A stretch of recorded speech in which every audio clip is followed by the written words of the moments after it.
Hi, இன்னைக்கு பார்க்க போகிற ரெசிபி என்னென்னா பட்டாணி உருளைக்கிழங்கு கிரேவி. ஃபஸ்ட்டு அதுக்கு தேவையான பொருட்கள் பார்த்தலாம். நான் பட்டாணி எடுத்து 8 மணி நேரம் தண்ணியில் ஊற வச்சு குக்கரில் 2 சவுண்டு விட்டு எடுத்து வச்சுருக்கேன். நல்லா வெந்துருச்சு.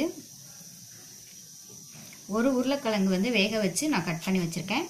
2 பெரிய வெங்காயம், 2 பச்சை மிளகாய், கொஞ்சம் கருவேப்பிலை, 2 தக்காளி, 1/2 டீஸ்பூன் கரம் மசாலா, மஞ்சத்தூள், தாளிக்கிறதுக்கு பட்டை, கிராம்பு, ஏலக்காய், இஞ்சி பூண்டு பேஸ்ட்டு 1/2 டீஸ்பூன் எடுத்திருக்கேன். உப்பு, 1/4 டீஸ்பூன் மிளகாத்தூள், 3/4 டீஸ்பூன் மல்லித்தூள். இப்போ எப்படி செய்யலான்ட்டு பார்க்கலாம். எண்ணெய்,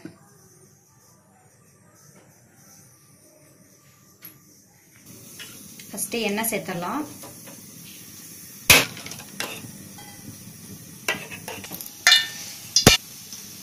கிராம்பு, பட்டை, ஏலக்காய் சேர்த்துடலாம்.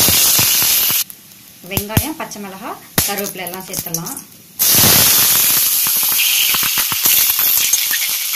இது நல்லா வெங்காயம் நல்லா சாஃப்டா வர்ற அளவுக்கு வதக்கலாம்.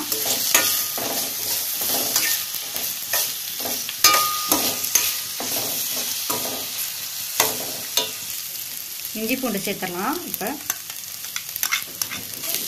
இஞ்சி பூண்டு ஒரு பச்சை வாசனை போகிற அளவுக்கு வதக்கலாம்.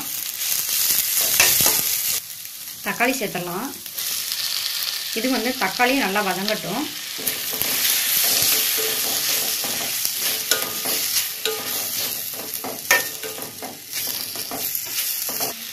இந்த கிரேவி சப்பாத்தி, பரோட்டா, நான், ரொட்டி எல்லாத்துக்குமே ரொம்ப டேஸ்டாக இருக்கும். மிளகாத்தூள் சேர்த்துடலாம். மல்லித்தூள், கரம் மசாலா, மஞ்சத்தூள்,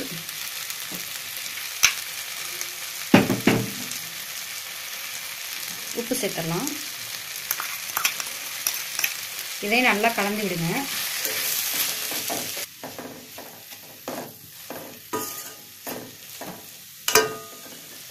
இப்போ பட்டாணி சேர்த்துடலாம். உருளைக்கிழங்கு இதை நல்லா மிக்ஸ் பண்ணி விடுங்க.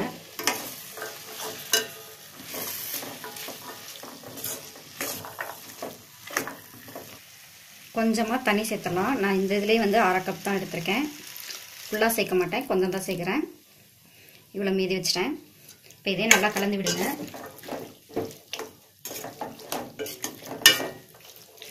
இப்போ இதை மூடி போட்டு ஒரு நல்லா 10 நிமிஷம் கொதிக்க விடலாம்.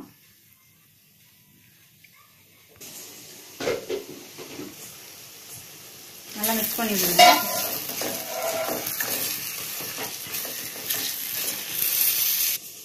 கிரேவி ரெடி ஆயிடுச்சுங்க. இப்போ கடைசியாக மல்லி இலை ஆட் பண்ணிடலாம். இதே நல்லா மிக்ஸ் பண்ணி விடுங்க.